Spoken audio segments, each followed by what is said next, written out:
श्री अवधूत चिंतन श्री गुरुदेव दत्त। बोधकथा। पक्षाचा धडा। कथा।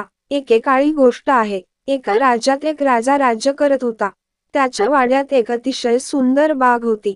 बागेची देखभाल करण्याची जबाबदारी एका माळीच्या खांद्यावर होती। माळी दिवसभर बागेत राहून झाडांची चांगली काळजी घेत असे। माळीच्या कामावर राजाला खूप खुश होता। बागेत एक द्राक्षाचा वेल उगवला होता, ज्यामध्ये बरीच द्राक्षे होती। एके दिवशी एक पक्षी बागेत आला आणि त्याने द्राक्षाच्या वेलीवर उगवलेली द्राक्षे चाखली। द्राक्षे चवीला गोड होती। त्या दिवसापासून तो पक्षी रोज बागेत येऊ लागला। पक्षी द्राक्षाच्या वेलीवर बसून सर्व गोड द्राक्षे निवडून खात असे। ती आंबट आणि अर्धी पिकलेली द्राक्षे खाली टाकायची। पक्षाच्या या कृतीचा माळी चांगलाच संतापला। तो त्याला हाकलून देण्याचा प्रयत्न करतो, पण तो यशस्वी होत नाही। खूप प्रयत्न करूनही जेव्हा माळी पक्षाला हाकलण्यात यशस्वी होऊ शकला नाही, तेव्हा तो राजाकडे गेला। त्याने त्या पक्षाची संपूर्ण कहाणी राजाला सांगितली आणि म्हणाले, महाराज, पक्षाने मला त्रास दिला आहे। त्यावर नियंत्रण ठेवणे माझ्या शक्तीबाहेरचे आहे। आता तुम्ही काहीतरी करा। राजाने स्वतः पक्षाशी सामना करण्याचे ठरवले। दुसऱ्या दिवशी तो बागेत गेला आणि दाट द्राक्षाच्या वेलीच्या आच्छादनाखाली लपून बसला। नेहमीप्रमाणे तो पक्षी आला आणि द्राक्षाच्या वेलीवर बसला आणि द्राक्षे खाऊ लागला। संधी मिळताच राजाने त्याला पकडले।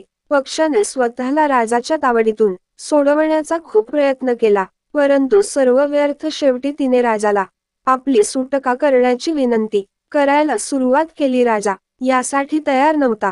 तेव्हा तो पक्षी म्हणाला, राजा, तू मला सोडून दिलेस तर मी तुला 4 ज्ञानाच्या गोष्टी सांगेन। राजाला त्या पक्षाचा राग आला, पण त्यानंतरही त्यांनी हे मान्य केले आणि म्हणाले, ठीक आहे, आधी तुम्ही मला त्या 4 ज्ञानाच्या गोष्टी सांगा। त्यांचे म्हणणे ऐकल्यानंतरच मी ठरवेन की तुला सोडणे योग्य आहे की नाही।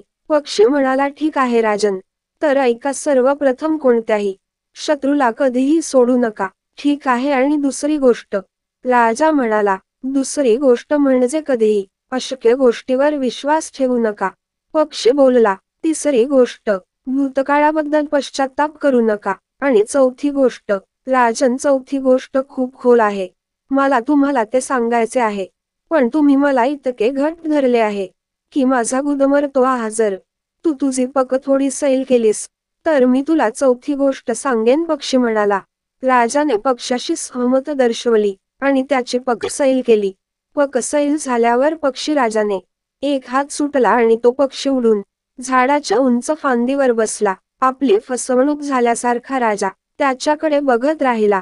झाडाच्या उंच फांदीवर बसलेला पक्षी म्हणाला, राजा, चौथी गोष्ट म्हणजे केवळ ज्ञानाचे शब्द ऐकून काहीही साध्य होत नाही, त्याची अंमलबजावणीही करावी लागेल। काही काळापूर्वी मी तुम्हाला 3 ज्ञानाच्या गोष्टी सांगितल्या होत्या, पण त्या ऐकूनही तुम्ही त्याकडे दुर्लक्ष केले। मी तुम्हाला पहिली गोष्ट सांगितली की तुम्ही कधीही शत्रूला तुमच्या हातात सोडू नका, पण तुम्ही शत्रूला म्हणजे माझ्या हातात सोडले। दुसरी गोष्ट म्हणजे अशक्य गोष्टीवर विश्वास ठेवू नका, पण जेव्हा मी म्हणालो की चौथा मुद्दा खूप खोल आहे, तेव्हा तुम्हाला माझा मुद्दा समजला।